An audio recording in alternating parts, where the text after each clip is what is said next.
ರಾಜ ಮಹಾರಾಜರ ಕತೆ. ಧರ್ಮದ ಬಲ. ಒಂದು ಕಾಲದಲ್ಲಿ ವಿಜಯನಗರ ಎಂಬ ನಾಡಿನಲ್ಲಿ ಧರ್ಮಸೇನ ಎಂಬ ಬುದ್ಧಿವಂತ ರಾಜನು ಆಳುತ್ತಿದ್ದ. ಅವನು ಪ್ರಜೆಯ ಹಿತದೃಷ್ಟಿಯಿಂದ ಆಳುತ್ತಿದ್ದ. ಆದರೆ ರಾಜಕೀಯ ವೈರಿ ರಾಜಕುಮಾರ ಕಮಲನಾಥನು ತನ್ನ ರಾಜ್ಯವನ್ನು ವಶಪಡಿಸಿಕೊಳ್ಳಬೇಕೆಂಬ ಆಸೆ ಹೊಂದಿದ್ದ.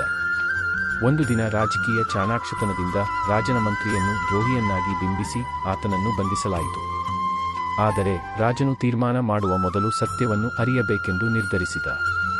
ಅವನು ಸುತ್ತಬಕರನ್ನು ಸಂಶೋಧನೆಗೆ ಕಳುಹಿಸಿದ. ಅವರು ವೀಕ್ಸ್ ಕಳೆದ ಮೇಲೆ ಸತ್ಯವನ್ನೆಲ್ಲ ಬಯಲಿಗೆ ತಂದರು.